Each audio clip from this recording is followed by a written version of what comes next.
Hey guys, welcome back to today's video. Today is Tuesday, May 28th, 2024, and today we are going to be talking about the Republican Party of Arizona and how it once was a very strong and powerful political party in this battleground state that has become increasingly less competent as party chair elections, party leadership elections, and the reworking of the AZ GOP has completely shaken up this party, ultimately for the worst. Now, the trend in Arizona that we have seen the Democratic Party make major improvements in this state dates back to 2016, when Hillary Clinton lost the presidential election to President Donald Trump. But it was the state of Arizona in which Donald Trump won by just 3.5%, in direct contrast for Mitt Romney's victory here by 9.1% in the election prior. And Arizona as a state that Republicans historically had very strong showings in. The last time it went red was in the 1990s, blue actually, 1990s under President Bill Clinton here. Arizona had been a state that Republicans just genuinely were not too worried about. John McCain, the senator from this state, ran alongside the same ballot as Donald Trump and ended up winning by nearly 14 points, and all things were looking very strong. But then came the 2018 midterm elections, when then Democrat Kyrsten Sinema defeated her Republican opponent, Representative Martha McSally, by 2.3% on the statewide average. But Republicans looked at this and said, we ultimately won the governor's race in 2018 by a pretty strong margin, by 14 points. We don't have much to worry about come the next election.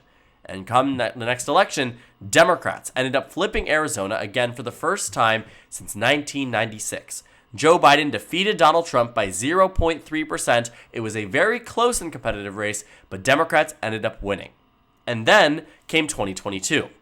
And it was around this point in time that we saw a real reckoning point for the Arizona Republican Party about what their future might be following the 2022 midterm elections. Between 2018 and 2022, the Arizona Republican Party had been primarily supported by the Make America Great Again individuals that had largely associated themselves with President Donald Trump.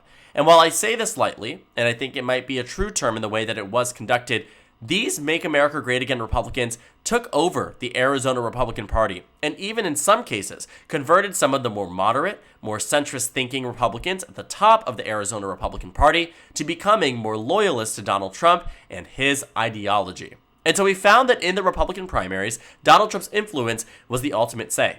He handpicked almost all of the House nominees, he handpicked the Senate nominee, and handpicked the governor nominee, and you found that in nearly all these instances, whether they ended up winning very narrowly in races that should have been slam dunks for Republicans, or lost easily winnable competitive races, we ultimately found that the impact of Donald Trump was very detrimental to the Arizona Republican Party. But 2024 looks a little bit different. On the statewide level, Donald Trump defeats Joe Biden by a margin of roughly 4 percentage points. And yet, in the Arizona Senate race in 2024, the Republicans are losing, not just by a little, but by 7 points statewide. And that's because the Arizona Republican Party, on its own, has lost tremendous infrastructure and support across this battleground state because of lackluster appeals to the average voter in this state.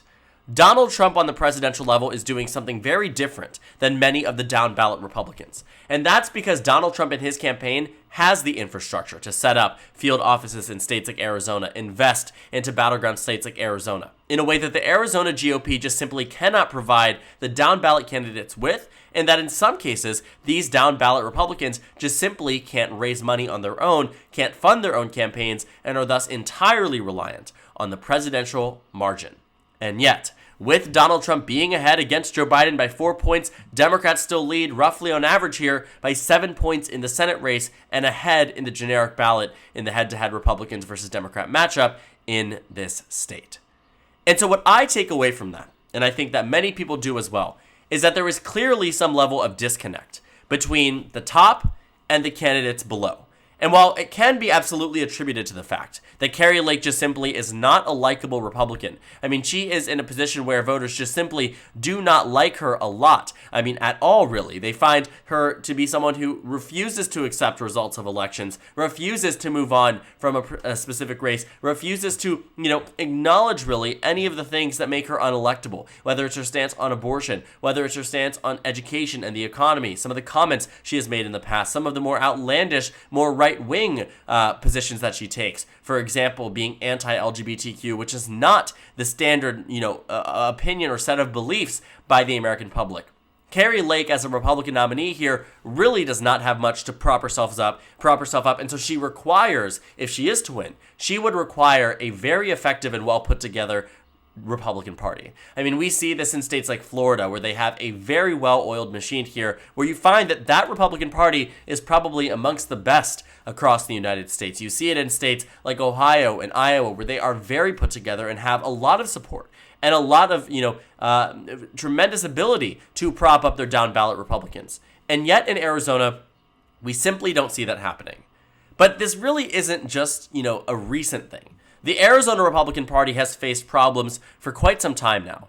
Whether it's their ex-GOP chair, Kelly Ward, who is now swept up in these faked elector scheme charges. She's somebody who was very prominent back in 2016, had even been floated as a potential candidate for future Senate and gubernatorial races here. You're finding that their old chairs are being caught up in these issues. Their new members of leadership are being caught up in these issues. And the Arizona Republican Party has adopted the, Donald Trump style of campaigning. They have gone all in on the Make America Great Again movement, not remembering that in 2020, it was that same exact movement that was rejected by the voters of Arizona. And so even beyond what we're talking about here, many other people are starting to pick up that the Arizona Republican Party is, in fact, becoming in a position where they are tearing themselves down from the inside. The Arizona Republican Party was handed a state where they could have done tremendously well in the elections following Joe Biden's election. In fact, in elections following Donald Trump's election, it was one individual race that should have served as the direct warning sign that this individual candidate just simply was not a strong candidate on the presidential level, and his ideology and his values should not be replicated for this battleground state. Because when you compare it to the 2012 presidential election, it could not be more apparent that Arizona was one of the few states that you saw heavy shifts across the United States in favor of the Democratic Party. Alongside states like Texas, which shifted by 6.8, and California, which shifted by 7 points, and Georgia, which shifted by 3 points, Utah even by 30 points. Arizona is a state that stood out amongst the rest. Wisconsin gained for Republicans by 8, Michigan by 10, Pennsylvania by 6, Ohio by 11, Iowa by 15. I mean, all of these states here became ones that Donald Trump saw significant improvements. And so in a way, it makes some type of sense. Replicating the Donald Trump style of candidate like you do with J.D. Vance in Ohio. Or you start to see Republicans adopting new personas in Iowa despite being already elected incumbents. It's something that they saw as necessary because it showed that it worked in 2016 and then again in 2020. But it was clear in 2020. That level of maneuvering, that type of campaign style and rhetoric is not effective in Arizona. It's been rejected in 18, 20, 22, and while it may not be rejected again in 2024, for the sole reason that Joe Biden is unpopular in this state rather than Donald Trump being in the majority position, Donald Trump being the most favored candidate. I mean, all of these things don't have to be true in order for Donald Trump to win the election in Arizona. What's happening here is that Biden is falling behind because his core base, Latino voters in the state, younger voters in the state, are abandoning him for a variety of different reasons, whether that be the southern border, whether that be international conflict, whatever it might be. We are finding that voters in the state on the Biden side are abandoning him, allowing Donald Trump to take this advantage. But in a standard election between Democrat versus Republican, you can see it clearly in the Senate race, and you can see it clearly in the congressional races, and in the upcoming state house elections. All of it is predicting that Democrats do well in all of these down-ballot races. Why? Because Arizona is sick and tired of this type of conservative value. Because while they may not be pleased with Joe Biden, in every other instance where they can reject Trumpism, they will reject it and have rejected it since the 2016 presidential election. And it isn't just, rejecting it on an electoral sense. We are finding that a big reason why they are rejecting it too is because this type of campaigning from Republicans and this collapse of the Arizona Republican Party means that Democrats can fundraise and spend money in areas and it will not be matched by Republicans.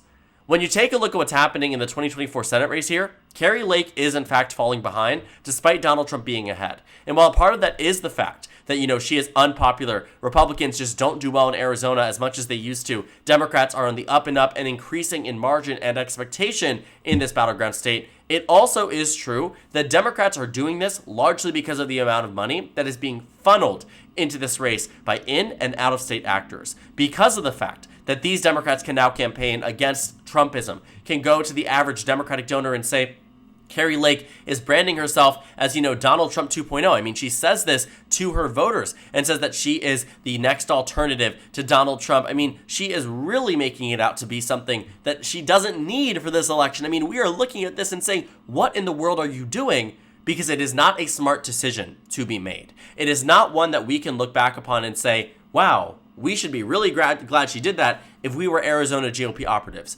Because it is this type of language that I think Republicans have failed to recognize, or maybe don't want to recognize, because this is the guy who runs the top of their ticket, has made them lose time and time again. That has ruined their statewide political party. And now it's on a position where, alongside many other, like ones in Michigan, where you are now finding Michigan and other states where they are losing money. For instance, too, the most recent chairman of the state's Republican Party had to resign after a leaked tape surfaced in which he appeared to offer a bribe to persuade a candidate to stay out of the race. I mean, there are plenty of instances here where Arizona is in a complete and total state of dysfunction, and the Republican Party here is collapsing internally.